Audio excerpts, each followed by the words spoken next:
The debate about gun violence in America has taken over your newsfeed. Today's show is all about separating feelings from fact on Facebook. It's unusual that Maine has not just the #1 spot, but the #1 spot by a lot. Does Maine have the most school threats per capita? Have there been 18 shootings in schools in America this year?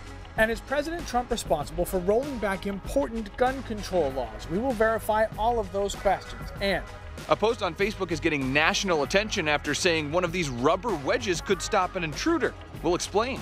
This is News Center now.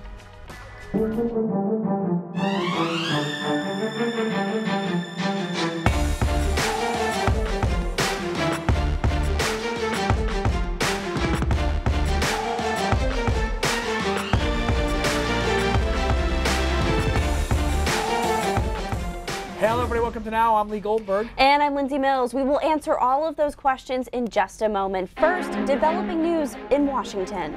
That's right. President Trump is directing the Justice Department to take action on gun modifications like bump stocks used in the Las Vegas massacre, the deadliest shooting in modern U.S. history. This comes as there's mounting pressure to take action on gun control. Bump stocks are used to make semi-automatic weapons fire like automatic weapons. Stay with us for updates as this story continues to develop on air and online. Last week alone, there were more than 7 threats against Maine schools. Christina Rex uncovered whether or not that puts our state at the top of a very disturbing list. Lee and Lindsay, here's the question. Does Maine have the most school threats per capita for the 2017-2018 school year? The answer is yes, with several caveats. Let's dig into those numbers. Our source is Dr. Amy Klinger, the director of the Educator School Safety Network. The group keeps a database of all school threats nationwide based on news reports. Our data is from search terms. If it's in the media, we see it. If it doesn't make it in the media, we don't know about it. Klinger says for this school year, Maine tops the list with 25 reported school threats. In second place is New Mexico with 12. It's very shocking. I think Maine has gone from being, not really much of a concern in terms of our ranking of states of concern to currently being the #1 state of concern. The obvious flaw in this research is that the organization relies only on news reports for information instead of stats from the FBI or police. We wanted to get the specific list of the 25 threats here in Maine. Representatives at the Educator School Safety Network say they don't share a list of the specific events in their database with the public, but they claim they found 25 occurrences of school threats here in Maine this school year alone by searching Maine media reports. So I'm going to see if I can find all 25 of those events. We don't know the specific search terms used by the nonprofit. I searched for terms like school, threat, bomb, gun, and Maine. After about 15 minutes online, I was able to confirm 18 school threats in Maine since September. It's impossible to say whether Maine really does have the most school threats this year if we're only basing that on news reports nationwide. The Maine Department of Education only keeps track of bomb threats, and they say so far this school year, 12 school administrations have reported threats, which is not unusual compared to past years. Guys? Christina, thank you. So it's an argument you've seen all over Facebook and Twitter. President Trump rolled back an Obama-era ruling that would have prevented more people with mental health issues from buying guns. This was a post by Elizabeth on our Facebook page. And hundreds of others tweeted at President Trump using the same fact. So let's verify. Did President Trump repeal this law? The simple answer is yes, but it's not as cut and dry as some make it appear. First of all, this doesn't start and end with President Trump. Nate is right when he says this repeal was an act of Congress, one that passed easily in both the House and the Senate. In fact, records show most of Maine's delegation voted yes. Republican Senator Susan Collins and Congressman Bruce Poliquin, along with Independent Senator Angus King, approved the legislation. A spokesperson for Shelley Pingree says the Democrat voted no, but isn't sure why her vote was never recorded. According to congressional records, Representative Pingree didn't vote. Now, a spokesperson for Poliquin says the congressman supported the repeal because he believes the previous rule did not protect due process.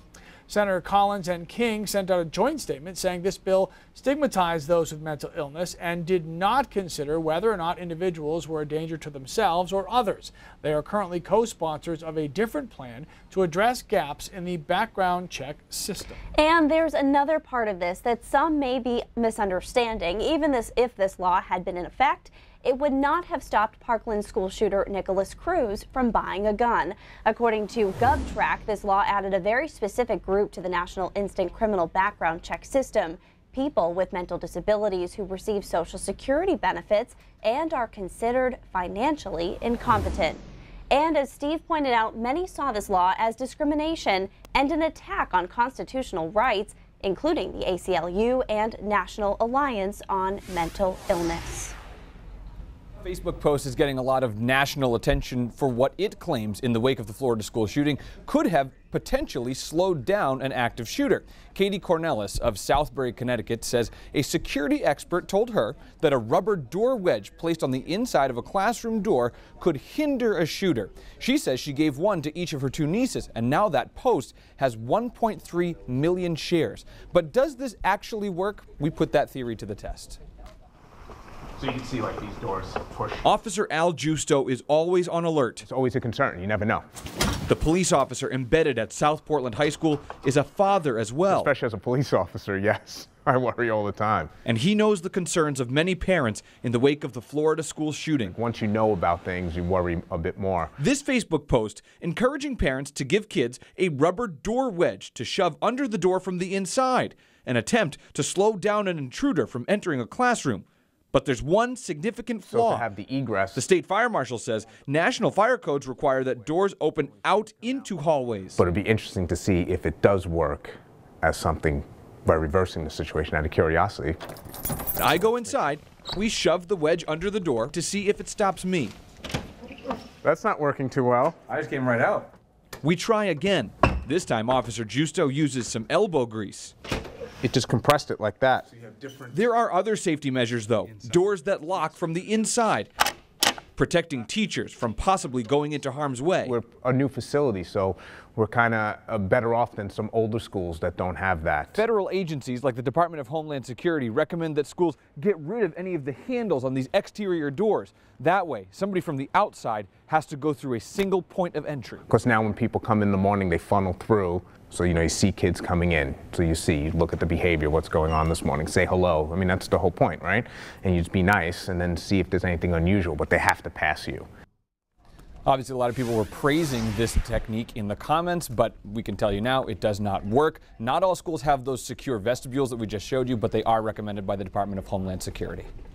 All right, Chris, thank you. So hours after the shooting in South Florida, a shocking and disturbing statistic appeared seemingly everywhere. Senator Bernie Sanders was one of many who said there had been 18 school shootings in America just this year alone. Well, we can verify that is not correct. That number comes from Everytown, a pro-gun control group.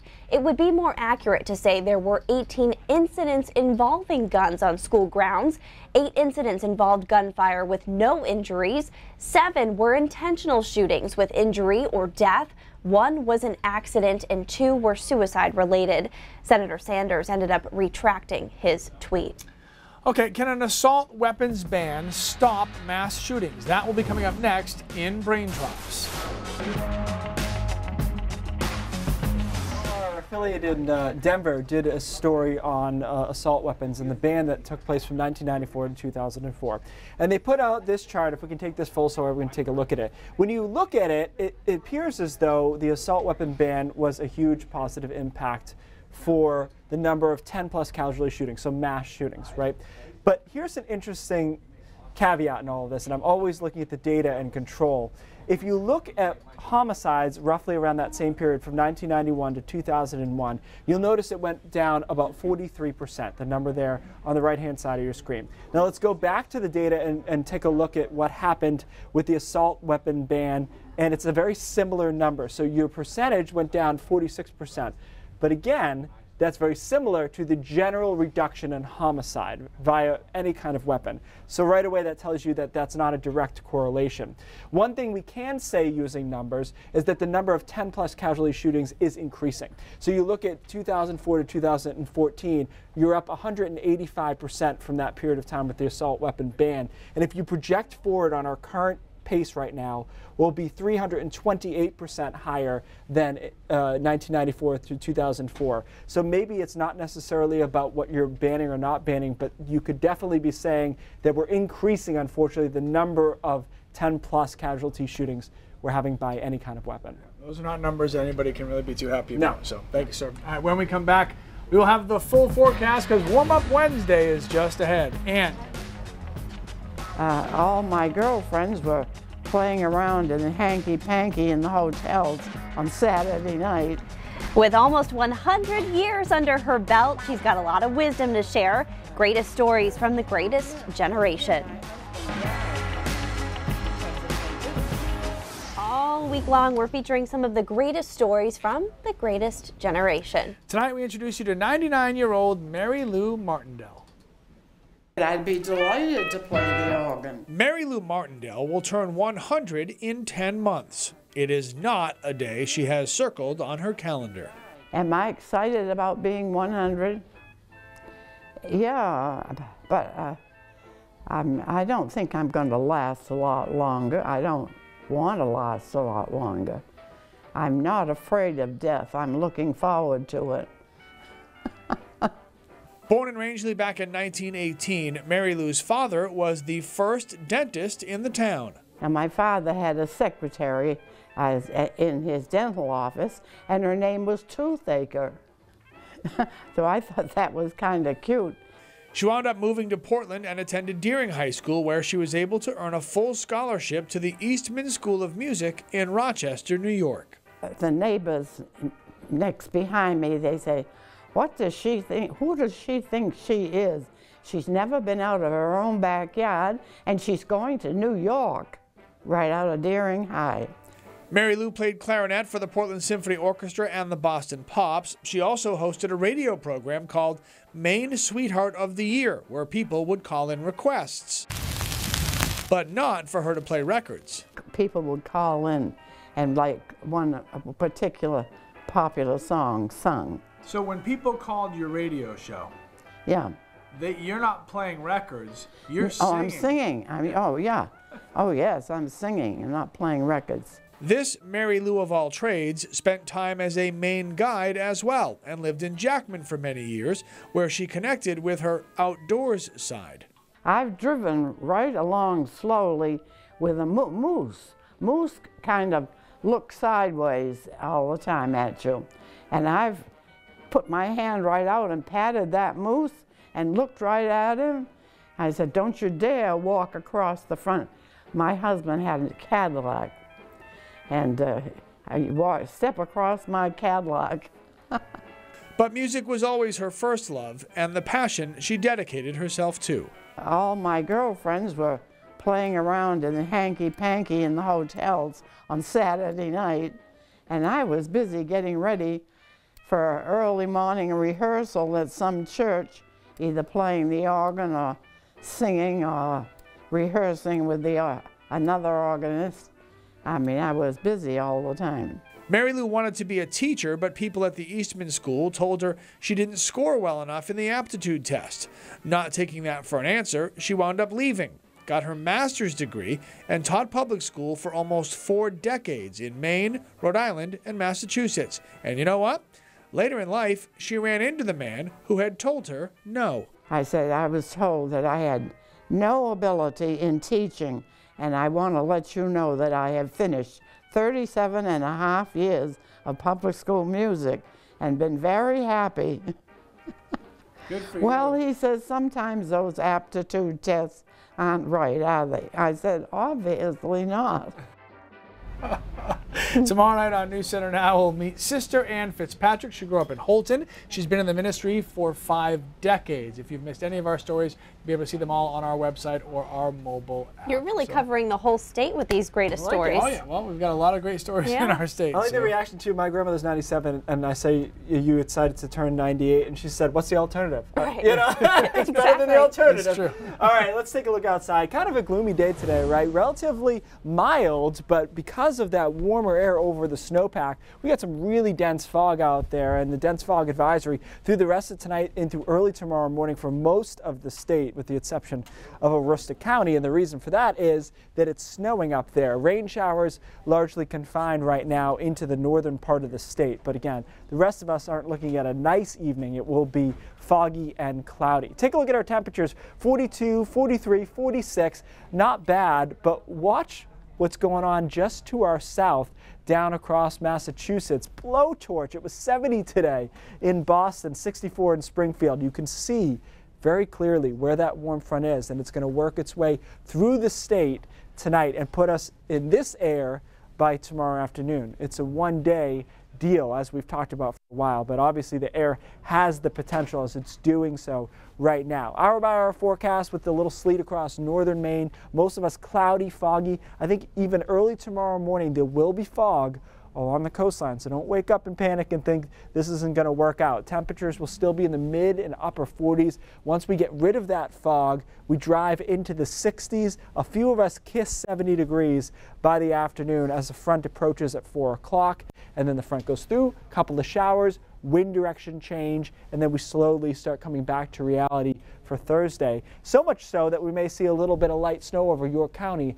on Thursday afternoon. So that's something to watch. We're not going to nail that down quite yet, but that'll be a drastic change from almost 70 to some light snow in about 24 hours. Welcome to New England. High temperature forecast here in the 60s, a lot of 50s across northern Maine. I think Rockland and Bar Harbor will have a hard time on this wind direction, so they'll stay right around 51, 52 degrees. 57 should do it in Wiscasset. After that, we have a few messy little systems. One coming in Friday night as a mixture of rain and snow. Another one coming in on Sunday afternoon as snow mixing to rain along the coastline. So again, no surprise that winter is not actually over yet. I don't think many people expected that it would be. Clearing on Monday. It's not brutally cold, though. It is worth noticing that even though we have a couple of messy events, you look at those temperatures, they're not cold. You know, we're in the mid-40s again on Monday. So enjoy tomorrow. It'll be a brief period of the day because of the fog, but still, it's February. San Diego Wednesday. Yeah, it's your day, Lee. There it is. For it. Thank you, sir.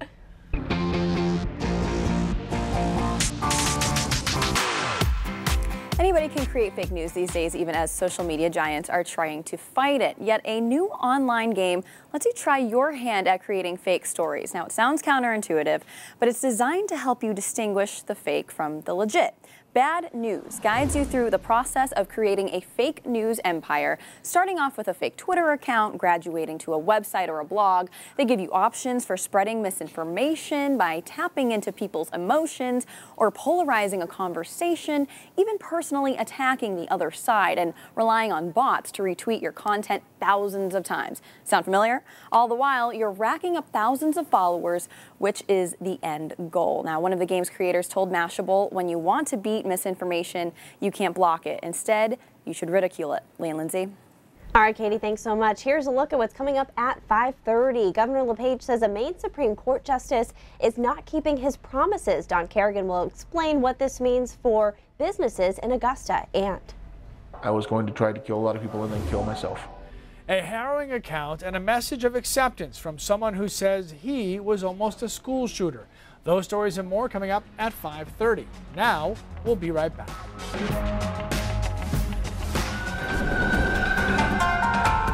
So if you do not want to see the spoilers, make sure you avert your eyes. Norway holding on to that top spot, but France has knocked Olympic athletes from Russia out of the top 5.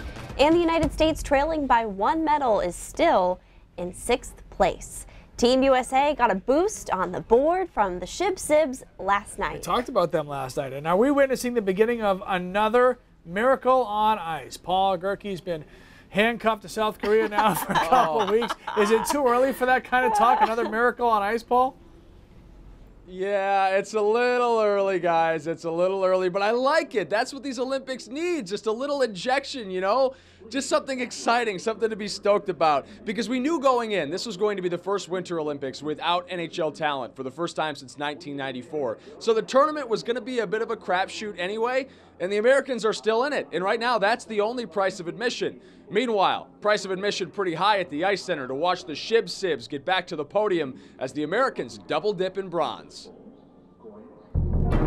Take two, they're small. The Shib Sibs, Alex and Maya Shibutani, earned their second bronze medals of the Games, edging fellow American duo Madison Hubble and Zach Donahue for third place in the ice dance event. I mean, like, two medals is amazing. I'm just I'm speechless. That was just the skate of my dreams. I mean, there's a lot of pressure. It's the Olympic Games, but to really deliver like that, I'm speechless too. The Canadian duo of Virtue and Moyer claimed their second gold medal, breaking an Olympic record with a skate set to Moulin Rouge.